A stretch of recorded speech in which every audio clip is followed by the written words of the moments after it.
Hi, this is Liqian Ren, Director of Modern Alpha Wisdom Tree ETFs. Welcome to China of Tomorrow podcast series, where we navigate China, India, Japan, and the broad emerging markets with members of Wisdom Tree and other industry leaders.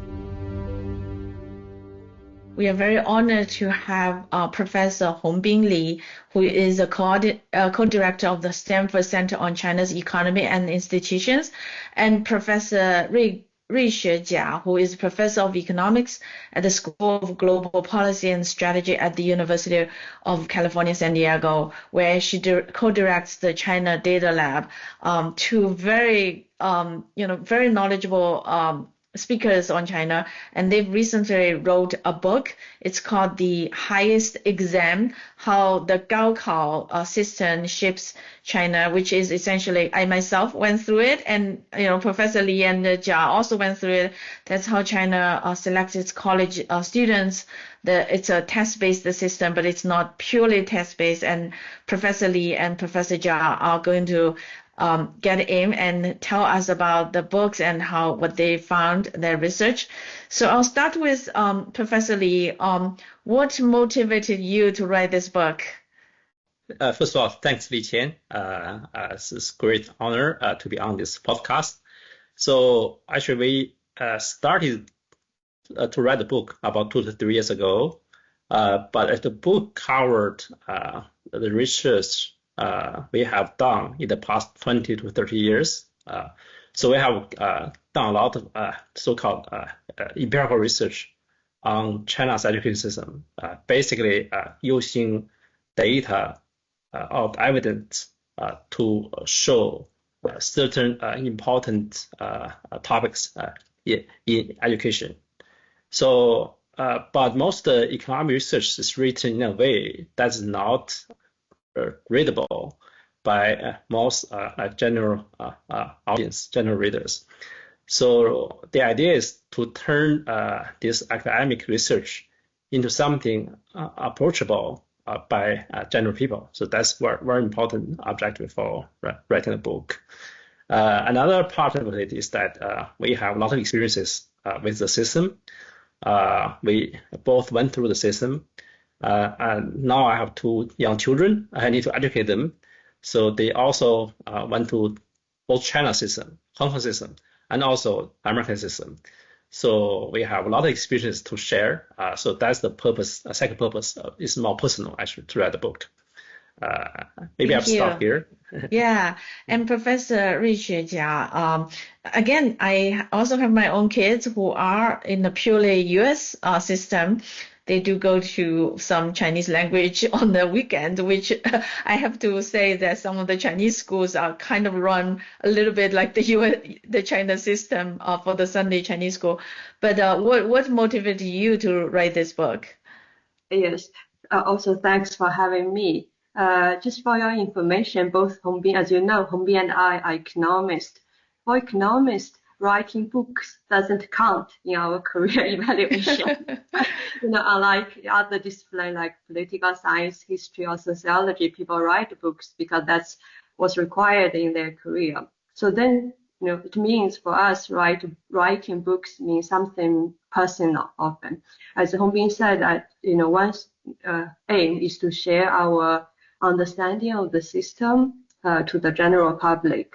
For me, at the personal side, I worked on the historical version of the exam and the modern exam and the education system for 15 years, and Hongbin worked on that even longer than I. I just ask myself, what's special about Chinese education? Yeah, everyone says it's exam system, but what's special about it, right? Education is important in every country. In every country, richer families' kids go to better schools. So that what's special about it. I think after working on this for long, and like many of you and maybe the listeners or people who watch us on the video, that many of us have participated in the system. So that we want to take a step back, thinking a little bit what's the general picture. So that's the personal side of Yeah. So from your so what tell us what is special about China's system? Yeah. Yeah, this is what we characterize this as a centralized hierarchical tournament. So, which means that this is a tournament which is like a zero-sum game, right? We are being ranked in this system, so that's something special. And hierarchical, I wouldn't think is too special. I would say U.S., we can discuss this later. The American education system, especially the college system, is equally hierarchical. But it's a centralized system, as we all know, right? All these college admission numbers and by fields are organized or governed by a centralized quota system. So this means a few different things. So it's special. One thing we emphasize in the book is that selection is very, very important in this system. I think the selection function maybe even weight a bit more than education function, which means this system is very effective in selecting talented people or people work very, very hard so that they can be ranked high in this system. So even this feature itself has its own benefits and costs, right? It's benefits in the sense, it can select many people. That's maybe good for the country. With a centralized system, many people would be guided toward what the country needs, like STEM or even AI nowadays.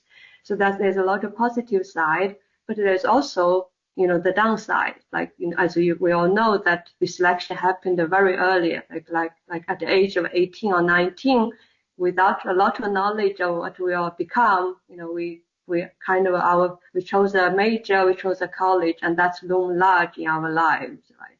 And that's a downside of such a system. I can go on and on, but this is just one example in the book we want to highlight. Yeah. Yeah, Professor Hongbin, can you share some of your findings? Like for listeners who are really not very familiar with China's education system. Yeah, I think Ruixue has summarized it in a way that we call it centralized hierarchical tournament. One I think difference between China and US is that China's college admission mainly based on one test. We call it Gaokao, right? The college entrance exam. So this one score is really important. This is different from American, we call it holistic college admission, right? It counts many dimensions like GPA, SAT score, like your teacher recommendation, your essays, and many things. So in China, there's only one score matters. And also this score is transparent, easy to compare. So that make it really unique, actually. So when you mentioned when Chinese come to this country, they may also look for something objective, transparent, single measurable score, which is not the case. Then there's some kind of like cultural difference or cultural shock. So that's something important. So you asked me what I have found, right? That is unique, right? So one thing we found that Chinese are really obsessed with this exam or the testing system. Just give you a few examples. So we found that through our research that Chinese spend a lot of money privately on education.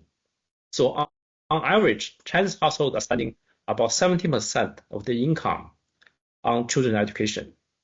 So this compared to other countries. 17%, 17%, yeah. Wow. Americans only spend 1 to 2%. Just think about this, because most education is free, right? Public.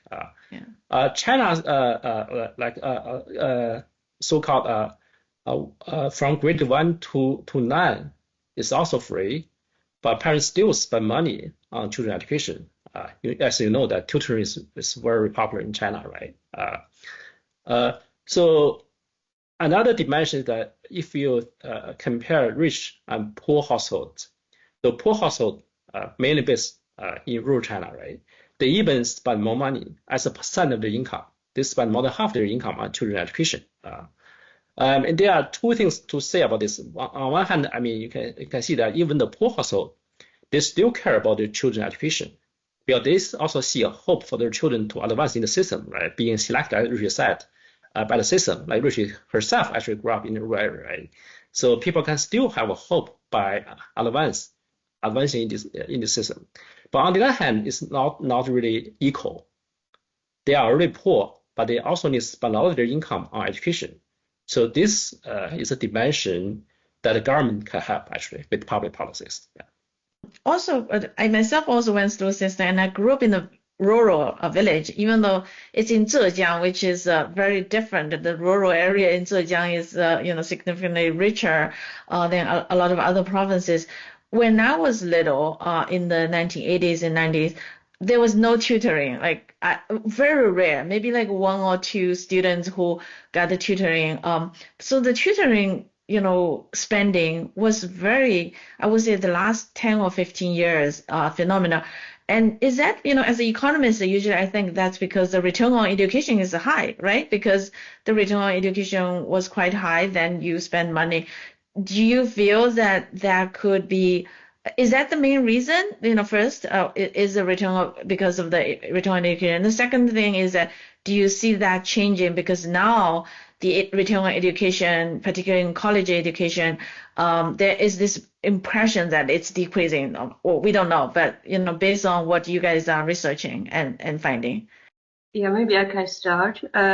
First, like Liqian, I grew up in rural China, but in Shandong, I wasn't tutored, but I was a tutor. In college, I tutored others. So I wrote about this in the book. I think tutoring, first, it's also very popular in South Korea, just for your information. So it's not unique. It's like with society gets a bit richer. The reason we didn't have tutor, that is just we didn't know this. And also, even if we know this, people are so cash constrained that we wouldn't afford having tutor. So in some sense, it's an outcome of economic development, right? Like families, many families are out of poverty. They have a bit more cash and resources, and naturally in this society they want to invest in their children's education, and that's become a tournament, right? It's like every family invests more, but richer families has much more resources, so their level could be higher, even though the share, like Hongbin said, may be lower. And that's a very natural response. And one natural consequence of this would increase inequality, right? Also from social perspective, as this is why this is a tournament. Imagine a scenario, everyone no one tutored. That would be better social outcome, right? Now it's because it's a tournament, it's a ranking, it's a zero sum. So that the most salient example of tournament analogy is that in the cinema, everyone can sit and watch a movie. But if someone stands, then you have to stand higher. Right? Now we are in such a very intense competition. That's what also this name Juan was thinking. People were complaining about this. So it's this all driven by returns of education. Partly, yes, it's expectation, but I think partly also driven by peer effect, peer pressure, right? As parents, if people around you all invested a lot in your children, I think we would feel guilty not to invest in our children, right? So it's kind of in economics term, we call it a bad equilibrium, but it's equilibrium, which means it's very hard if if everyone else is doing that, then it's very hard for individual families to escape from that. And that said, we talk a lot about how to think about returns of education, or especially college education in China. As we all know, with college expansion, perhaps the return to college degree alone, on average, is decreasing. However, now the competition is really about the elite colleges, right?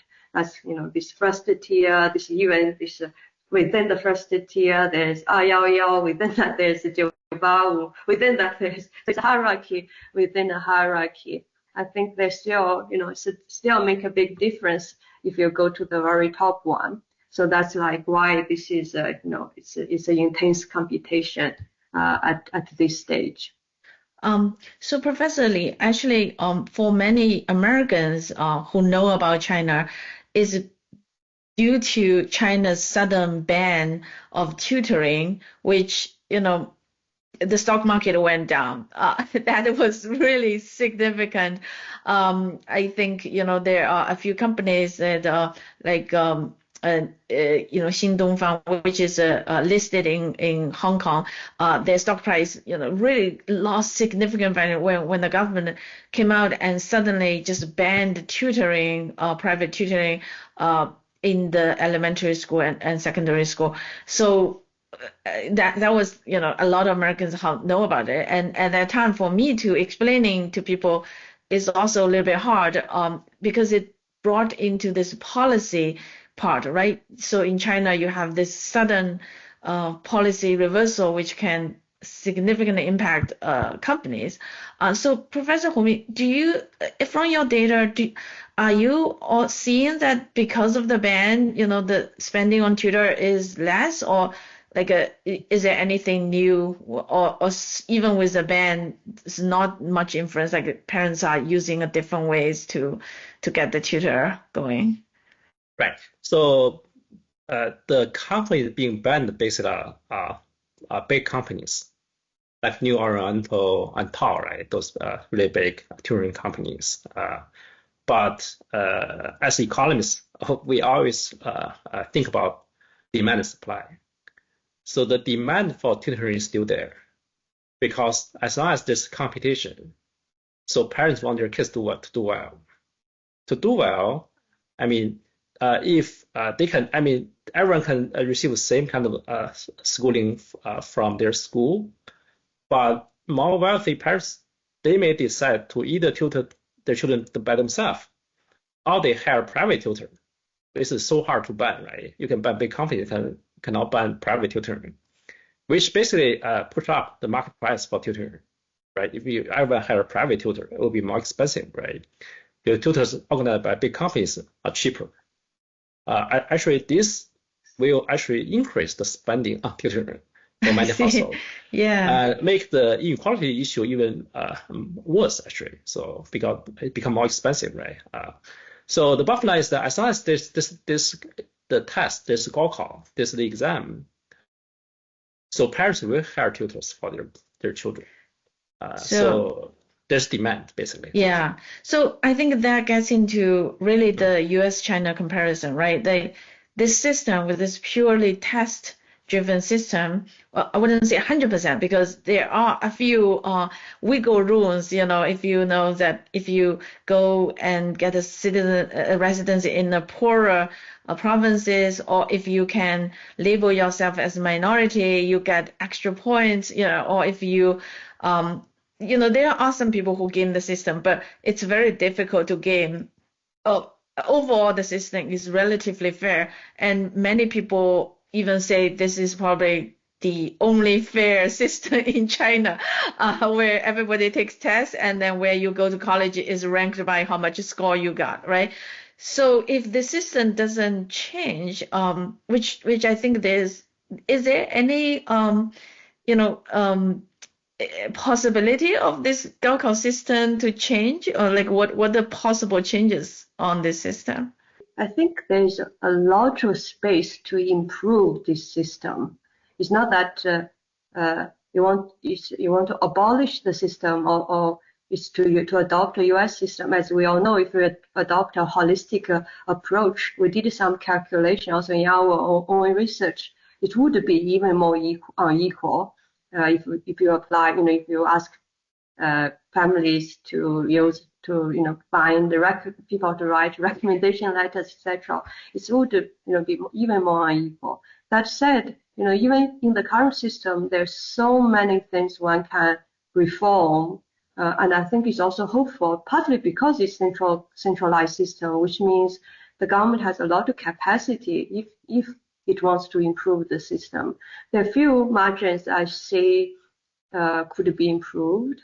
The first is just the pre-college education resource distribution is too much unequal, right? We talk about rural versus urban gap, but there's also all these regional differences. the government in principle could make the pre-college education a bit more equal. One example could be the European model, right? Given that those are like public university or public education system, how could it be so much unequal in the Chinese system, right? That's one margin I think could be improved. The second is not very easy to be improved in a system like in the US, but I think it's not too difficult. It's always challenging to do reforms, but in the Chinese case, the colleges are too hierarchical. So when it's more hierarchical, naturally the computation would be more intense because after now 80% of exam takers could go to a college, but only 5% could go to an elite college, the top 100, and maybe only like less than 1.1% go to Tsinghua and Beida. When people are aiming at such a small, group of slots on the very top, naturally it's become more and more intense, which means, if there's reform to make the colleges less hierarchical, a bit more diversified, that also would help, to make it a bit more efficient. And now, just as we all know, families invested so much or wasted so much just with, for these very few slots. So I see, and there are also many other margins like, could you give a bit more freedom in terms of making choices or majors to study? Many of Hongbin and I are lucky. We chose economics as our major and we like it. But many young people, they chose a field they don't like it, they hate it, but they have to stick to it for life of their lives. And these are not so difficult to change, right? And all these margins could, be very useful for the whole society and for families and individuals. Yeah, for our listeners, I somewhat changed my major. I didn't change the majors. I chose, I went through I wouldn't say slightly different system. So I was, in China, you could get a pre-admission, it's called in Chinese, it's called 保送. A few schools, if you do so well within your school, you got admitted without the need of testing, do the test. But I actually also did the test because, I can help my school raise the average testing score for my teacher because my teachers their bonuses are based on how well the students do. So, this is so different from the US system. And you're right, the colleges is so hierarchical. Like I went to Peking University and it got so much resources. Like ideally, like I'm from Zhejiang. If Zhejiang University have, relatively similar resources to as the top ones, I probably would chosen to go to Zhejiang University, which is, much closer to my home. But this is really interesting. I think one thing many people also want to maybe get your point of view on Professor Hongbin is that now the competition is into the high school entrance. Because college entrance right now, you can 80% you can get to a college relatively easy. But in high school, China still use this 50 or 55% separation way. So if you test above certain, about 55%, you go to a regular high school. If you test below, close to 40%, depends on the province, you don't get to go to a you don't get to go to a high school, you get to go to a vocational school. So the competition now is pushed down because of, this a stricter selection. Do you see this a potential area of change that, making high school more universal can reduce the pressure on parents? Yeah, I think definitely. I think I agree with Ruixue. So making the school more equal is important. You can even have for high school, you can have a lottery system to send kids to school randomly. Yeah. So across in a city, right? That's one way to make it really equal. I think the government can also allocate more resources to the poor regions for province and to poor provinces. You mentioned about Zhejiang University. Actually, Zhejiang University has a lot of resources at the moment, by the way. At this moment, yes. Zhejiang is so developed. So another thing I think Ruixue didn't mention, which I think also is important, is that in our book we talk about actually the labor market. If the labor market is hierarchical, then people will play the tournament very, really hard. 2/3 of the college graduates, their first preference for jobs is working for the state, either government jobs or working for state-owned enterprise. So about 2/3 of them want to work for the state. So of course, not everyone can get a job. That's why it's so competitive to get a government job. In the past, you need to graduate from a good college. Today, you need to get a PhD to get into a government job. You also need to take a civil service test, which is also a very hard test. So you can see that the competition is become more and more intense. So one way to do this to basically, I think further reform the state sector, basically making the private sector to play a bigger role in the labor market, especially for the high-end labor market for the college graduate, for those with master degree or PhD degree. Do you that think will resolve a lot of issues. Go ahead. Yeah. Do you think when you say 2/3 want to go to state, is this a recent phenomena? Because I feel like, maybe I don't have the number, but I feel like when I was graduating, there's not that much, people who want to go work in the state. No. So when did you graduate from college? 1997, many years ago. Okay, so you're my wife's classmate, right? I graduated in 1993. So in China, so before I graduated from college, everyone worked for the state, right? That's the only job available. Yeah. Only in the 90s, students started to 下海, we call it jump into the sea, right? To work for the private sector. But my survey actually started in 2010. Oh, okay. It's not even today, actually. So even in 2010, about 2/3 of students wanted to work for the state. That's interesting. So only, I think, briefly in the 90s, maybe early 2000s, so college students wanted to work for the private sector. But even then, I don't think it's a majority. So okay, well, I definitely it's a surprising statistics.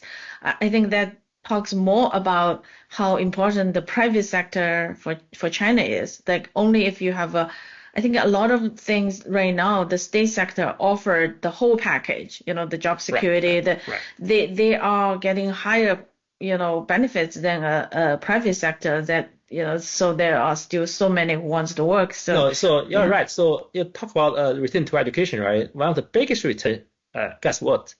It's the hukou. Oh, I see. Yeah. So if hukou states, so if I grow up in Shandong, I can become a Beijing hukou. Which is super important. Residency, yeah. Residency, and Beijing residency. The value of this thing is there's no market for it, but it could be really, really, really, really valuable actually. So yeah. Yeah, so that also, there's just so many structural reforms that China could do, and you can see it in the negative way that there's so many things, or say wrong with China, but you can also see it in a potential way. You only need to do a little bit of change and then release a lot of productivity. How does this, after this research, influence your own kids' education, who are growing up mostly in the U.S., I presume, also navigating the U.S. education system, Professor Li? For me, so actually, my older kid is already in college. Actually, she grew up in 3 cities: Hong Kong, Beijing, and Palo Alto. So she almost went to the entire elementary school in Beijing. So in Tsinghua Elementary School, which is one of the best elementary school in China, public school, very strict. So where she learned math and Chinese. So she came here mainly for middle school. Luckily, she skipped all the math in middle school and directly she went to high school for math. So one thing different between the two systems is that in the American system, especially in public schools, in elementary school and middle school, there's almost no testing. For elementary school, it's almost no homework. Students learn something in school, but they are never tested. And once they are in high school, has started. And then sometimes our classes can be really difficult, challenging. So a lot of kids were not prepared for high school even. So I think that's the issue. I read an article last week from New York Times. So the data was really striking. It showed that this is called college readiness among high school graduates in the US is only 30%, 30. That means most high school graduates are not ready to go to college. I'm sure in China, I mean, most high school graduates are ready for college because they're so well trained and tested, actually. So that's the difference. That's why, so when even my second one is still in high school, so I need to make sure that I teach him math myself, actually. I want to make sure he can be ready for college in the future. I also hope that his level of math is comparable to kids from Europe and from Asia, actually. So, Professor Jia, how's your experience? Yeah. Would maybe talk about this in a general way. I think we were talking a little bit in the book, like there's a big difference between pre-college education quality in China versus college education. I think overall, for Chinese middle class, or I think we could see ourselves as elites. I don't know what really true, but in the sense, maybe having educating children in the pre-college in China is not a bad idea. And then for college, I think there are a lot of problems, or as Liqian put it, a huge space for improvement in terms of college education. I think it's better to do it in the US. I think if people could move, both with constraints, I think that could be a nice path in terms of the human capital of our children. Yeah, so I also can share. My kids grew up completely in the U.S. system. Indeed, I do find that in the elementary school, the good thing, I actually generally are satisfied, but the one thing I'm not as satisfied is after COVID, I felt there is a significant deterioration in terms of lowering the standards. So I think one thing in the U.S. system probably can help is that do not lower the standards. Like there's this joke like no kids behind means everybody is behind, because they lower the standards, then you don't push the ones who should be studying.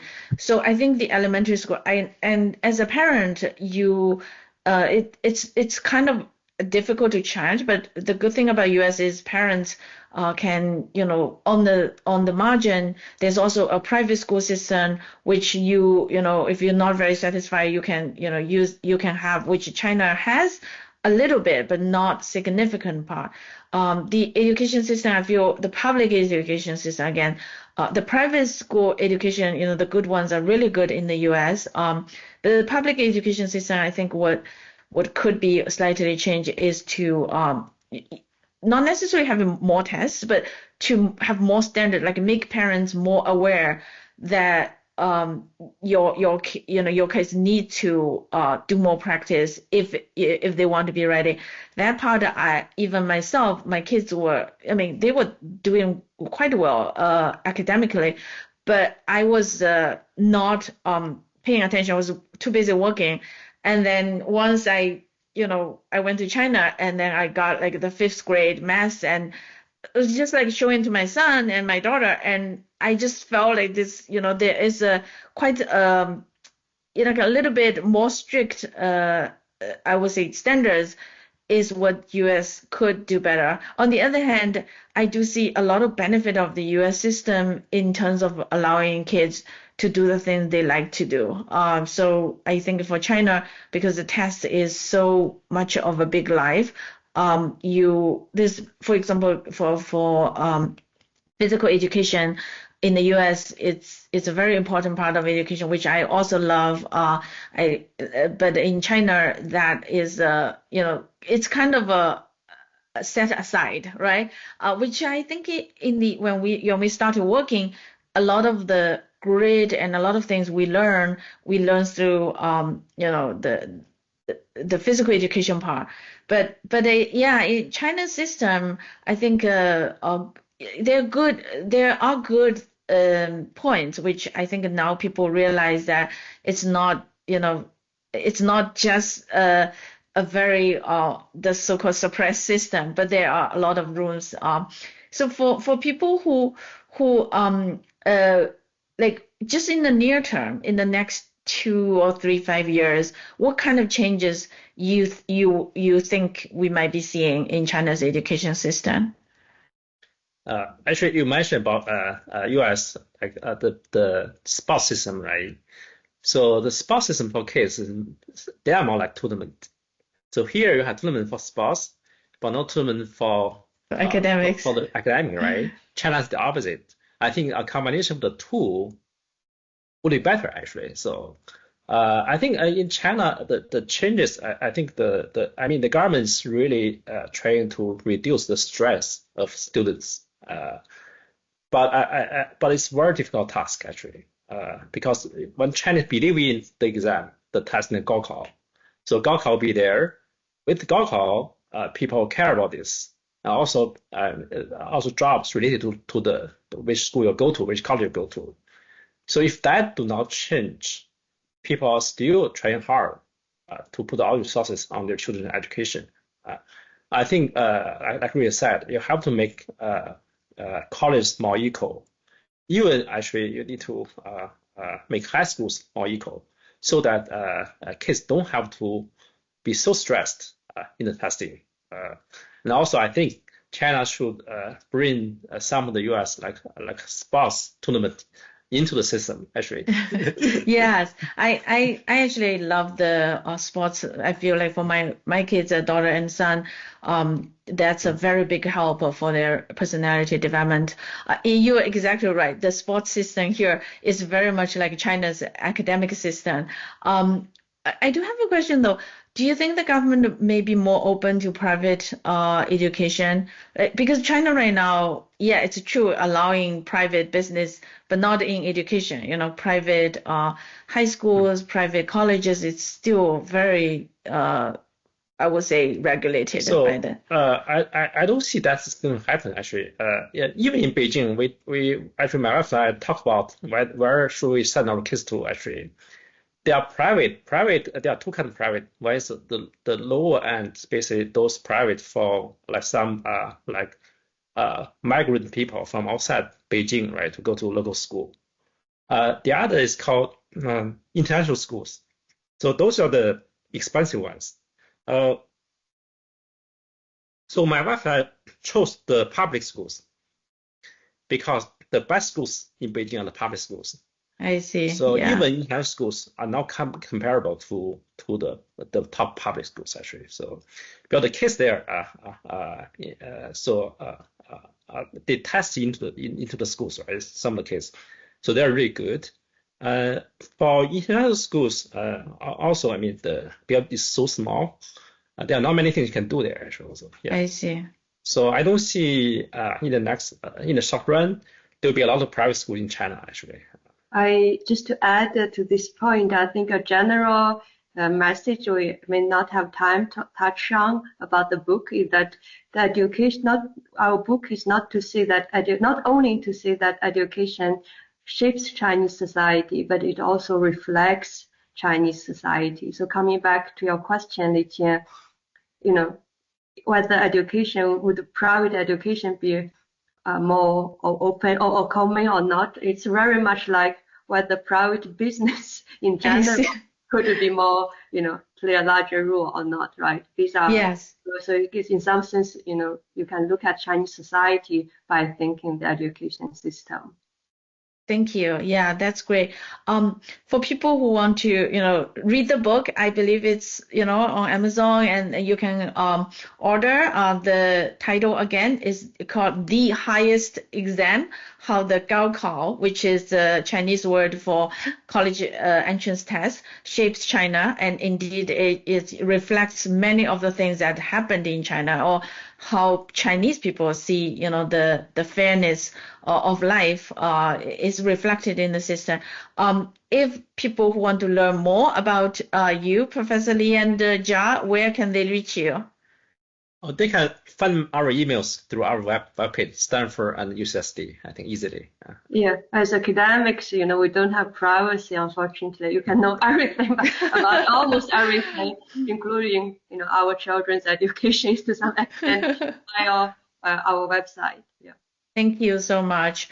Again, such a great conversation. Help, you can listen to us. You can see this on YouTube and on all other platforms, Spotify, Apple, of our podcast. Thank you. Thank you, Thank you, Liqian.